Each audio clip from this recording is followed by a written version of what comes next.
National Broadcasting Company present, transcribed, Sir Ralph Richardson in Theatre Royal.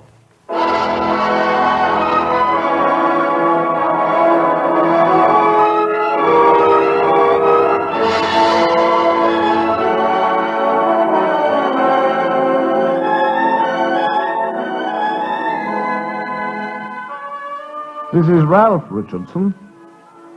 Our play today is based on another story by Henry James, an author for whom I have an infinite admiration. I've always thought that this was a tale which would dramatize well, and I hope that you will like my choice. Here then is our story by Henry James, The Liar.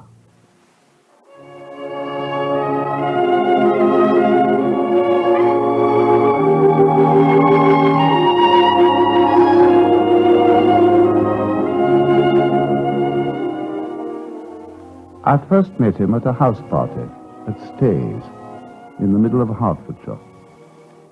I'd been asked down by Arthur Ashmore so that I could paint a portrait of his father, Sir David. It was quite a gathering of us. Most of the faces were new to me that first evening. I remember singling him out from the very first, a handsome, striking figure of a man. What was odd in him was a certain mixture of the correct and the extravagant, as if he were an adventurer imitating a gentleman with rare perfection. Oh, that's Colonel Capadose. He's been a great deal in India.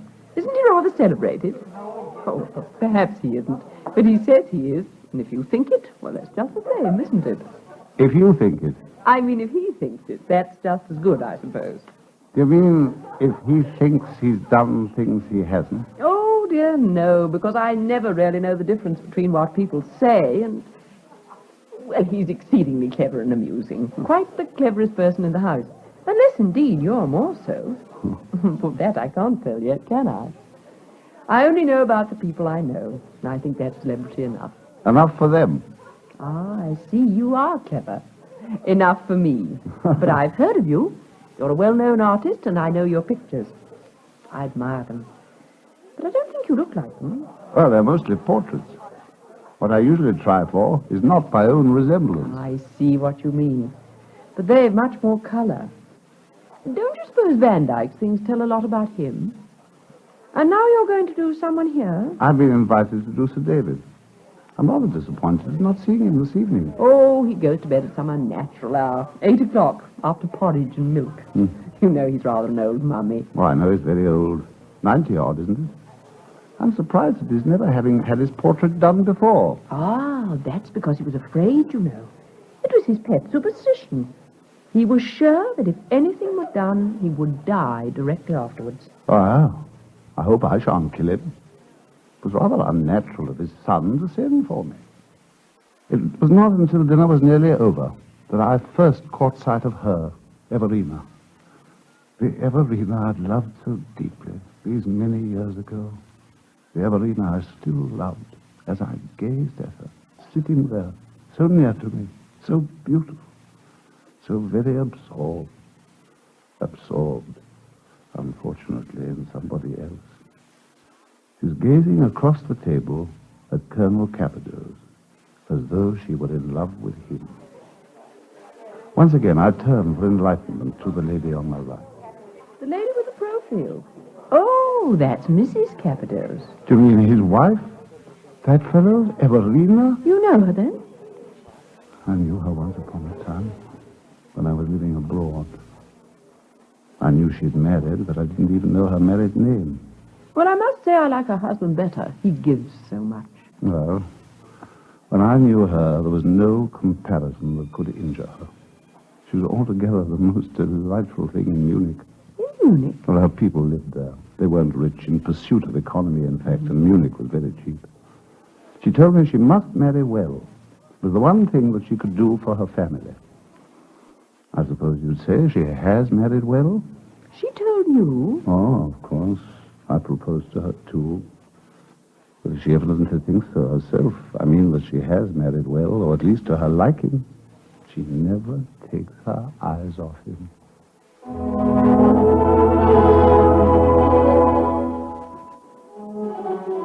was only after the ladies had retired that I got a chance to exchange a few words with the Colonel himself. We were talking about the day's run, for all except myself had been out with the foxhounds during the morning. A neighboring squire had had an accident and he'd come a cropper in an awkward place just at the finish, with consequences that looked grave. It struck his head and there'd obviously been a concussion of the brain, but he was still insensible. It was this accident which Colonel Capados proceeded to discount. Same thing happened to me in Ireland, years ago. Pitched out of a dog cart, turned a sheer somersault and landed on my head.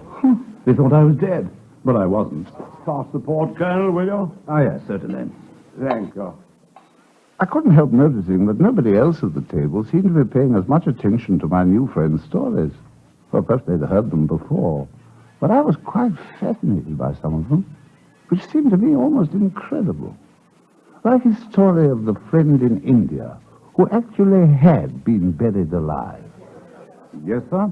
I give you my word of honor. Only in a state of coma, but they clapped him into a coffin and shoved him in the ground. And they left him there? He was left there till I came and hauled him out 12 hours later. Oh, by the way, Ashmore tells me who you are. I think my wife used to know you. Didn't you do that portrait of her? I painted her many times. Well, it was the sight of that picture you gave her, the one in vine leaves and a leopard skin, a regular bacchante, that made me first fall in love with her. Is that so? Yes. Mm-hmm. As a matter of fact, it was just about the first decent portrait I painted. I'd like to see it again. Don't ask her to show it to you. She'd feel awkward. Awkward? We parted with it in the most disinterested manner. An old friend of my wife's family, the Grand Duke of Schipperstadt-Schreckenstein, came down to Bombay while we were there and spotted your picture. You know, he's one of the greatest collectors in Europe. Well, he was so enchanted with it, Everina had to give it to him. He was good enough to return the compliment, sent us a magnificent old vase in return for it. We'll show it to you if you come round sometime. Well, gentlemen, shall we join the ladies? As we came into the wide saloon, I looked round for Everina. She was sitting by herself at the far end of the room on a small sofa with an empty place beside her. I went over to join her. We began to talk over old times, of all that had happened in the 12-odd years since we'd seen each other. So you never got married? Oh, but you ought to have done. It's the best thing. I like that. From you. Why not from me? I'm very happy. You must see my little girl. She's 9 years old. She's too beautiful. We'll bring her to my studio someday. I'd like to paint her. Oh, don't speak of that. It reminds me of something very distressing. That lovely portrait you did of me. You remember it? The Bacchante? Very well. It's too awful. We were terribly short of money just after we got married, and I had to sell it. Well, they gave us £200 for it, but I feel so ashamed. Oh, I know all about that, at least. You've the vase to remember it by. The vase? Well, the one the Duke gave you, in return for it. The Duke? Well, the Duke of whatever his name was. Your husband was telling me. Oh, yes, of course, my husband. Oh, here he is. Darling, Mr. Lyon wants to paint Amy. He says she'll make an she's ideal a charming child, a most interesting little creature. She does the most remarkable things. Don't tell him. Please don't. Oh, don't tell him what, dear. What she does, let him find out for himself.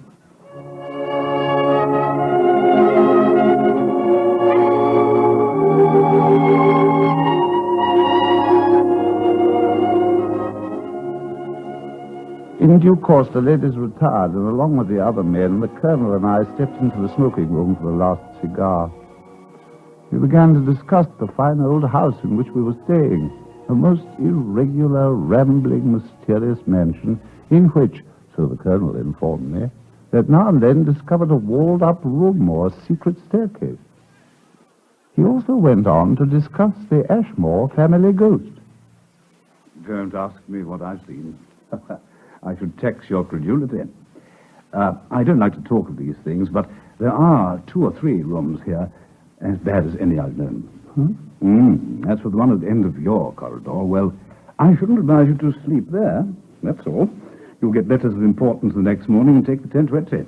What do you mean, I'll invent a pretext for running away? Unless you're braver than almost anyone ever has been. We saw the comedy 3 days ago, the day after we got here. A young fellow was put in that particular room. I forget his name. The house was so full. And the usual consequence followed. Letters at breakfast, an awfully queer face, an urgent call to town. So sorry his visit was cut short.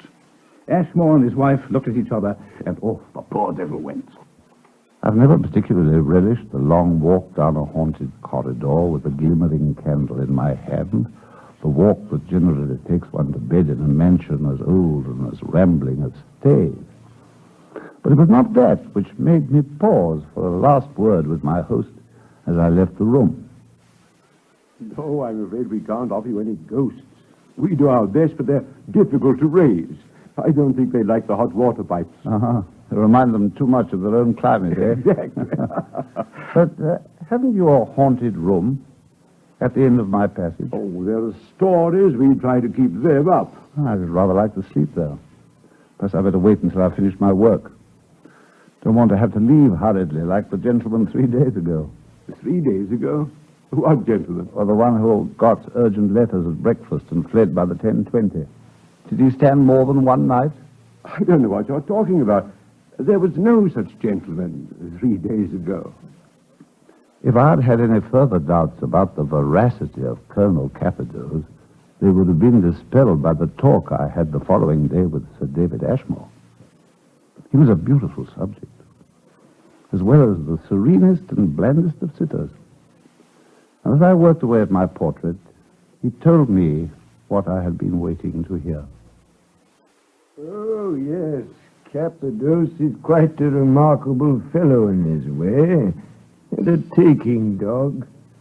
But he has that rather monstrous foible. A monstrous foible? He pulls the long bow, the longest that ever was. You're lucky not to have had to catch him. Well, I think I have rather caught him. He revels in the miraculous. Oh, it isn't always the miraculous. He'll lie about the time of day, about the name of his hatter. It's quite disinterested.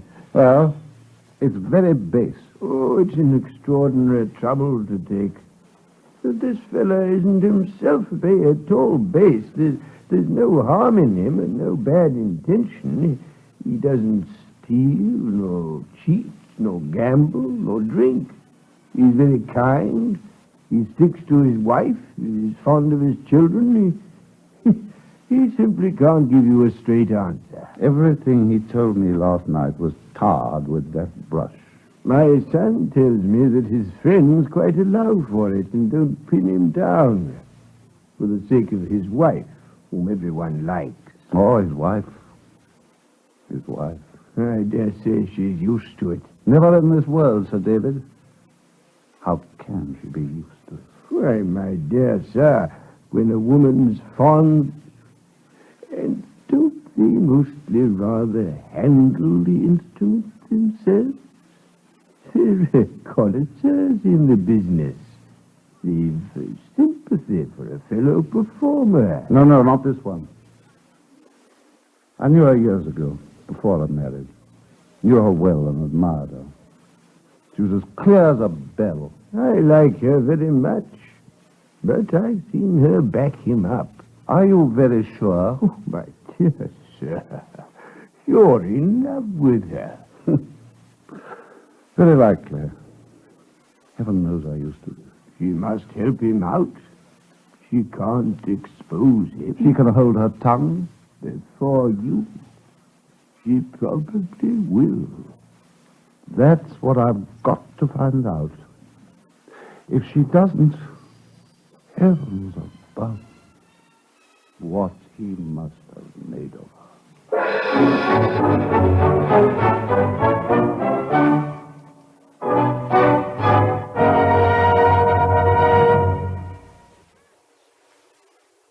In a moment, we continue Theatre Royal, starring Sir Ralph Richardson.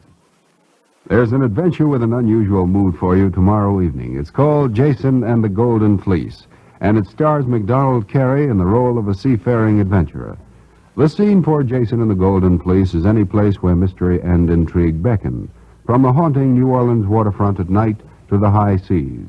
It's an adult type of drama with a highly adaptable hero who can play good Samaritan when necessary swashbuckle in a valiant manner when necessary, or play at romance when necessary, or even when not necessary. If you've been looking for a different type of adventure program, this is it. Try Jason and the Golden Fleece, starring MacDonald Carey, tomorrow evening. And your listening lineup tomorrow also includes a bit of nostalgia, served in the grand style of Eddie Cantor, as he reminisces about people and places in show business, and spins some hit recordings for you. It's an easy-to-take half hour, the Eddie Cantor Show. Then there's laughter in your Thursday evening program roster as you visit 79 Wistful Vista, where you'll meet the McGees, Fibber and Molly, respectively, and their whimsical friends. Of course, if you're not whimsical, you can still be a friend of the McGees, so drop in tomorrow on Fibber, McGee, and Molly. There's news for you, too, tomorrow evening, in line with NBC's policy of bringing you the latest news, the complete news as it happens. You'll hear the commentary of experts on the top-rated news program, Heart of the News, tomorrow night on NBC. We now continue Theatre Royal, starring Sir Ralph Richardson.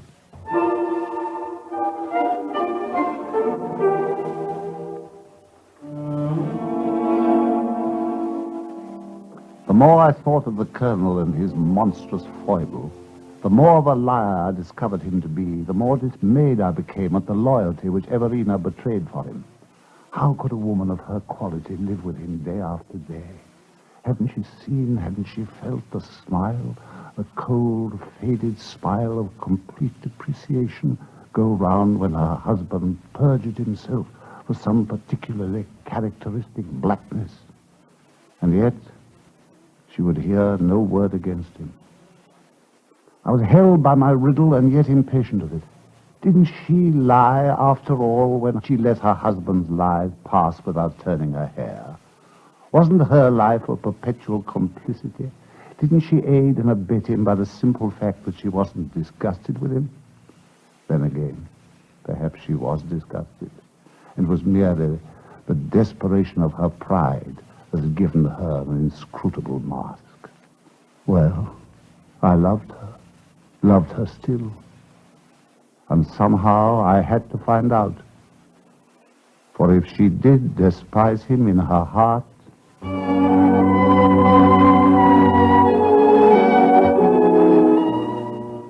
in due course, the painting of little Amy was completed.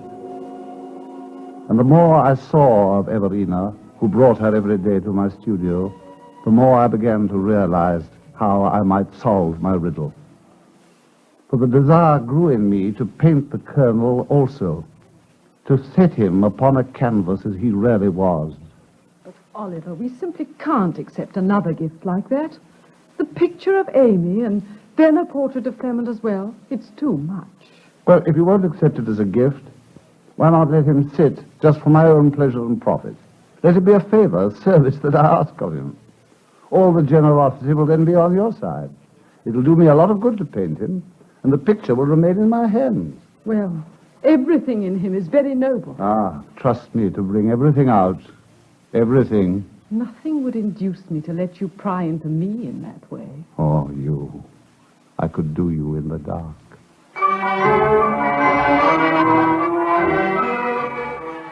The Colonel shortly afterwards placed his leisure at my disposal. The sittings for the portrait began. How I did it, I couldn't have told you. But I felt a miracle of methods freshly revealed to me at every sitting. It was in the eyes, it was in the mouth, it was in every line of the face. In the way the hair was planted, the moustache was twisted. It was the way that he looked out at a bamboozled world. The way that he would look out forever. The way of an inveterate and incorrigible liar.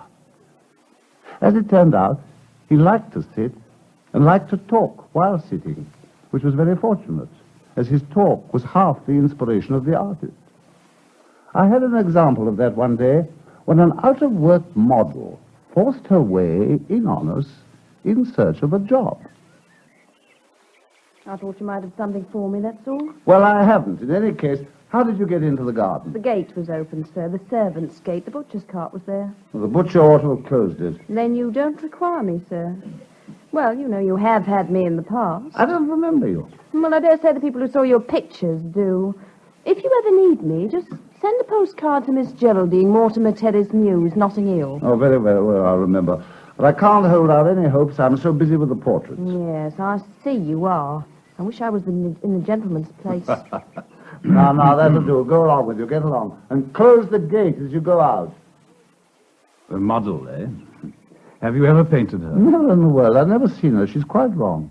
She was very pretty 10 years ago, but she's no model. That's all a pretext. A pretext? Yes. She didn't want you. She wanted me. I noticed she paid you some attention.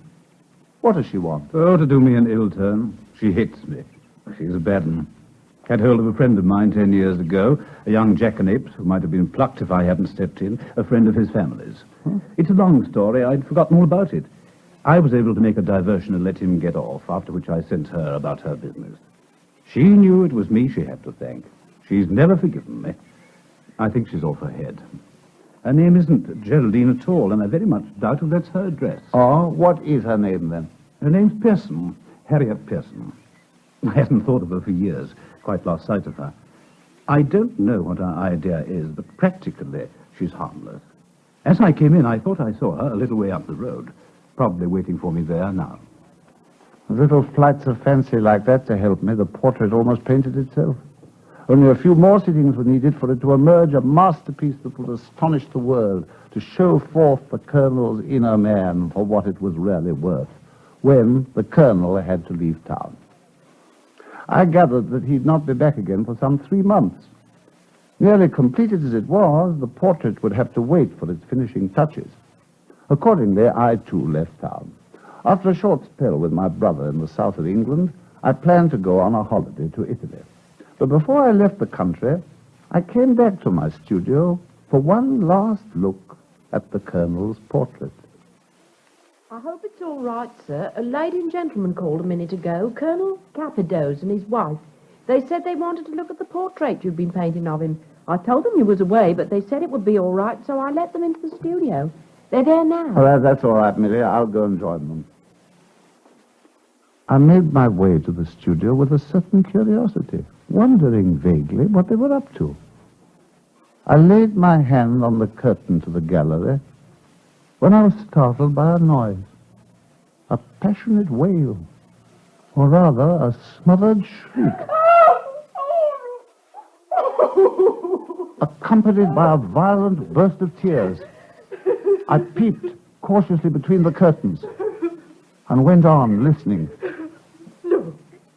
Look at it. What is it, darling? What the devil is it? It's cruel. It's too cruel. It's all there in the portrait. Hang it, what's all there? Everything there oughtn't to be. Everything he's seen. It's too dreadful. Everything he's seen? Why, am I not a good-looking fellow? I'm bound to say it's made me handsome. Handsome. Hideous. Hideous. Oh, not that. Never, never. Not what, in heaven's name? What he's made you. What you know. He knows. He's seen it. Everyone will know and see. Oh, fancy that thing in the academy. You're going wild, darling. But if you hate it so, it needn't go. Ah, he'll send it. It's so good. Oh, come away. It's so Come away. good. Come away. No, Come away. not that way. Not through the house in the state you're in. No, this way, through the garden. There's a gate. No, wait a moment.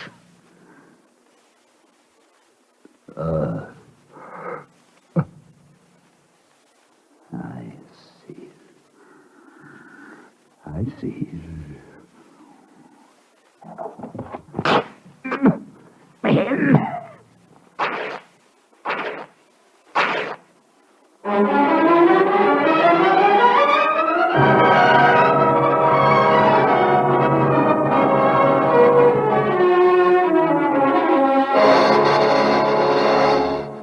I went on to Italy for my holiday, and I waited to see what would happen next.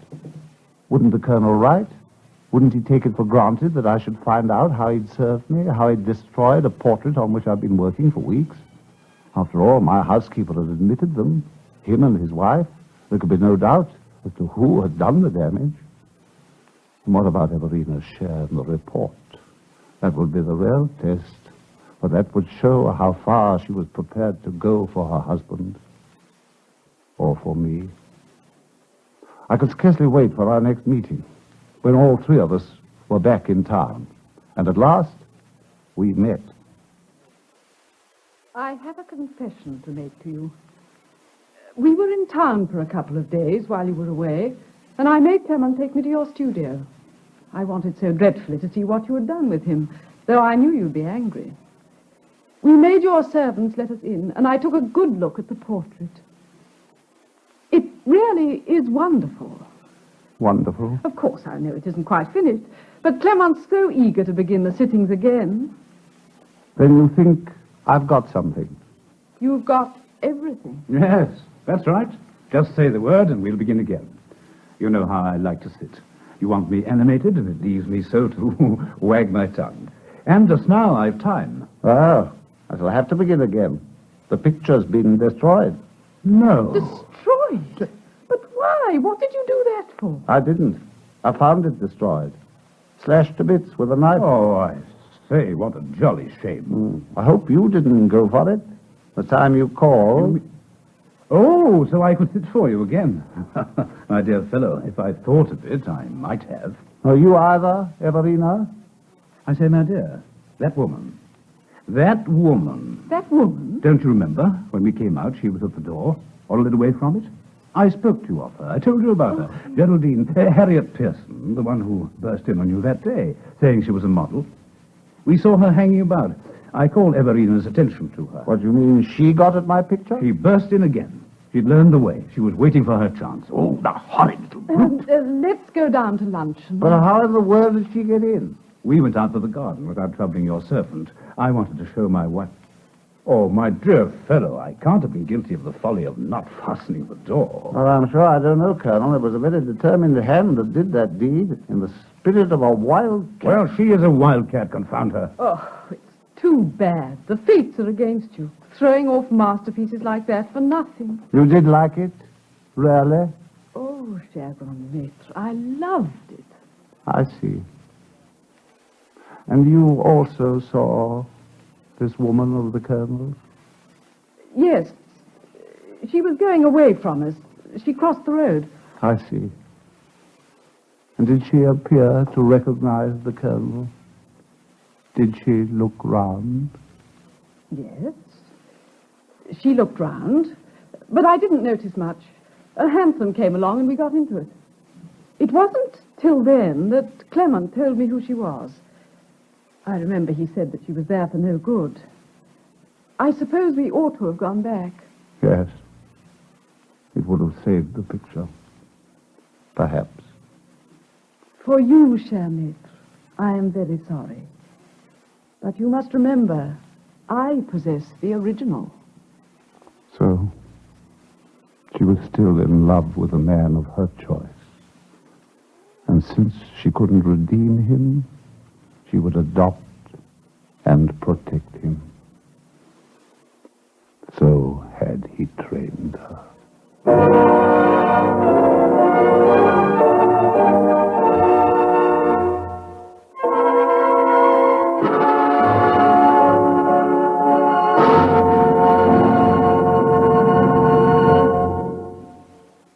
This is Ralph Richardson again.